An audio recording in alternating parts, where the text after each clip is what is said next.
Good morning to all of you. मेरा नाम है मोहित और आप देख रहे हैं V4U। आज हम पढ़ने वाले हैं हाइड्रोसेफेलस के बारे में।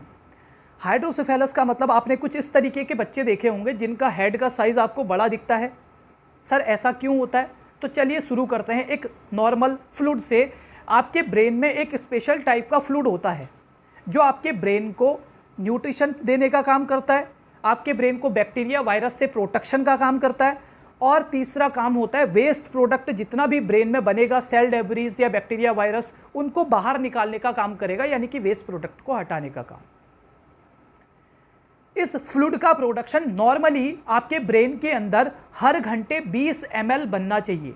इस फ्लूइड का नाम है सेरेब्रोस्पाइनल फ्लूइड या CSF फ्लूइड, जो कि आपके ब्रेन में हर घंटे 20 ml बनाता है आपका ब्रेन। मतलब दिन भर में लगभग 480 ml, एक दिन में 480 ml के आसपास या 500 ml के आसपास ये फ्लूइड बनता है आपके ब्रेन में। तो सर अगर ज़्यादा बनेगा तो इकट्ठा होगा?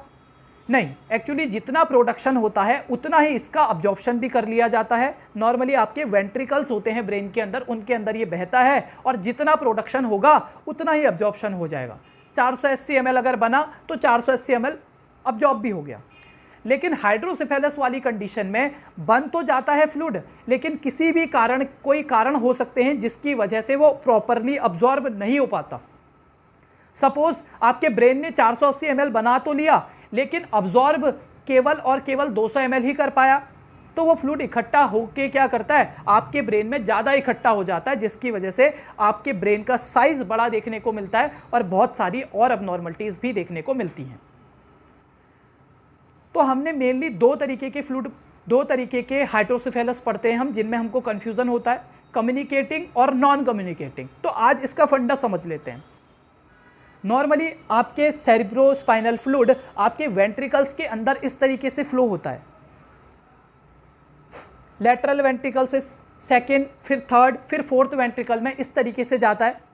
लेकिन अगर क्या हो कि प्रोडक्शन तो नॉर्मल हुआ 480 ml और बहा भी नॉर्मल, लेकिन जहाँ पे अब्जॉर्ब होना चाहिए था वो साइट प्रॉपरली अब्जॉर्ब नहीं कर पाई, ब्रेन उसको प्रॉपरली अब्जॉर्ब नहीं कर पाया। तो एक तरफ तो प्रोडक्शन तो 480 ml हो रहा है, लेकिन उसका अब्जॉर्प्शन प्रॉपरली नहीं हो पा रहा। तो यहाँ पे अब्जॉर्प्शन में दिक्कत आ रही है, ना कि कोई ब्लॉकेज हो रहा है। क्या वेंट्रिकल्स के अंदर यहाँ पे कोई ब्लॉकेज है? नहीं है। मतलब कम्युनिकेशन पूरा है, CSF पूरा बह रहा है। तो इस कंडीशन में जहाँ पे अब्जॉर्प्शन में दिक्कत आती है, कोई ब्लॉकेज नहीं है, तो इसको या तो नॉन ऑब्स्ट्रक्टिव हाइड्रोसेफेलस बोल दो क्योंकि कोई ऑब्स्ट्रक्शन नहीं है, या फिर क्योंकि प्रॉपरली कम्युनिकेट हो रहा है तो इसको आप कम्युनिकेटिंग हाइड्रोसेफेलस भी बोल सकते हो। दूसरी तरफ आता है नॉन कम्युनिकेटिंग हाइड्रोसेफेलस। तो नाम से पता चल रहा है कि कम्युनिकेशन प्रॉपर नहीं हो पाता, यानी कि कोई ना कोई ऑब्स्ट्रक्शन आ जाती है बीच में, और ऑब्स्ट्रक्शन बीच में आने की वजह से ही जो आपका हाइड्रोसेफेलस की कंडीशन अराइज हो रही है, क्योंकि CSF प्रॉपरली अब्जॉर्ब जहां होना चाहिए था वहां तक पहुंच ही नहीं रहा, बीच में ही कोई ब्लॉकेज आ गई।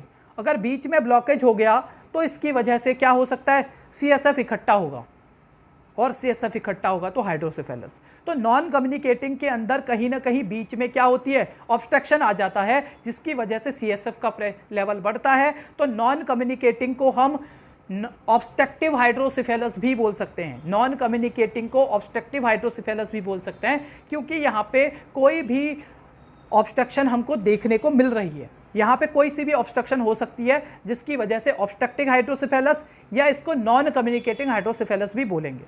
सर दोनों में से कौन सा कॉमन है, ज़्यादातर सबसे ज़्यादा कौन होता है? तो कम्युनिकेटिंग हाइड्रोसेफेलस सबसे ज़्यादा देखने को मिलता है। Is it clear? अब लास्ट बात ये आती है कि सर जो नॉन कम्युनिकेटिंग वाला है या ऑब्स्ट्रक्शन वाला है, वहाँ पे मेनली कहाँ पे ऑब्स्ट्रक्शन आता है? तो सबसे ज़्यादा जो कॉमन प्रॉब्लम है वो ज़्यादातर थर्ड वेंट्रिकल से फोर्थ वेंट्रिकल में जाते हुए बीच में जो जिससे ट्रांसफ़र हो रहा है CSF फ्लूइड, उसको बोलते हैं क्या, साइनस एक्वेडक्ट बोला जाता है।